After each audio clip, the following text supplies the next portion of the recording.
Hello, welcome to this week's Work Woman.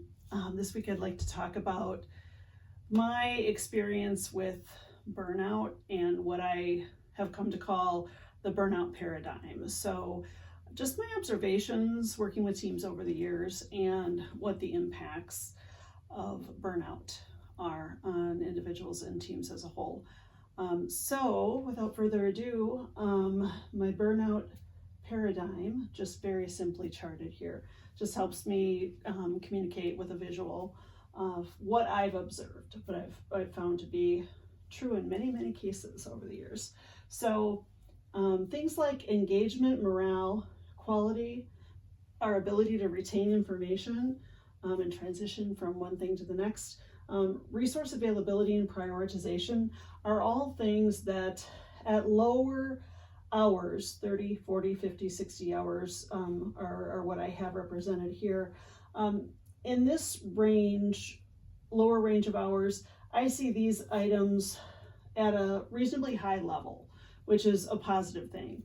With increased hours, these are the things that I see decline as our hours increase beyond 40 hours a week and go to what I call pretty excessive 60-hour work week.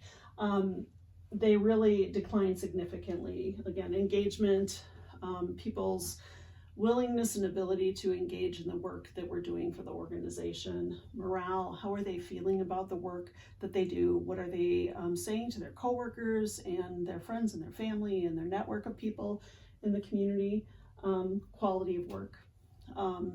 Definitely, I feel and have seen goes down. We missed a requirement. We need to go back and redo something.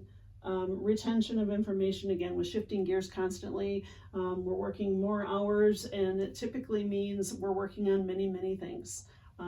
Typically, we don't have the luxury of working on just a few things.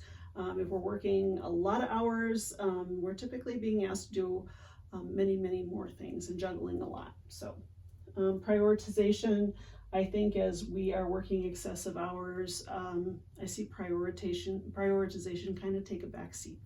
So these are some things that at 30 hours a week, 40 hours a week in this range, I see at a manageable, more reasonable level. But again, with increased hours, these are things in blue that I see go up and start to go off the charts.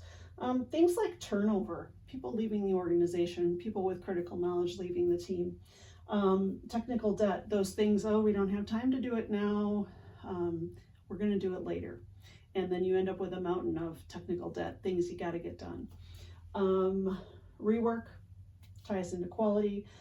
Defects go up pretty consistently, have seen that as we do excessive hours.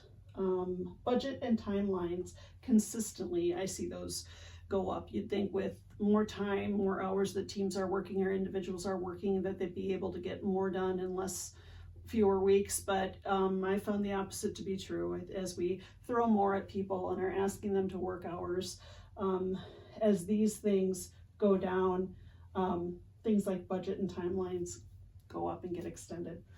Sick days, people just needing to step back as their hours increase and just take a mental health day, a physical health day. People feel more pressure maybe to be in the office if there are a lot of expectations placed on them with excessive hours. And they're maybe sharing some things other than work. So just mental health and sickness, sick days really do, I think, go up over time as we go off the charts with work hours. So again, this is my observation over the years. I'd love to hear what your observations have been, if you've experienced anything like this with engagement, morale, quality, retention of information, resource availability and prioritization. If you've seen those things go up as hours increase, and if you have seen, I meant to say these things go down, these things go up. Turnover, tech debt, rework, defects, budget, timeline, sick days, as our hours increase or teams are asked to work maybe more excessive hours, I've seen these things go up. What works for everyone is a very personal thing. Some people can do an outstanding job with all of these things, working 40, 50, 60 hours a week. I think the sweet spot in the healthy place for a lot of working professionals is in that 40 hours a week, allowing all of us to have time for our friends, our family, our home, our hobbies, our pets, and the things we love to do and need to do to maintain our health physically, mentally, emotionally. So anyway, that's Work Woman Burnout Paradigm. So thank you very much for joining me. I hope this is of value. If you like it, please give me a thumbs up and subscribe.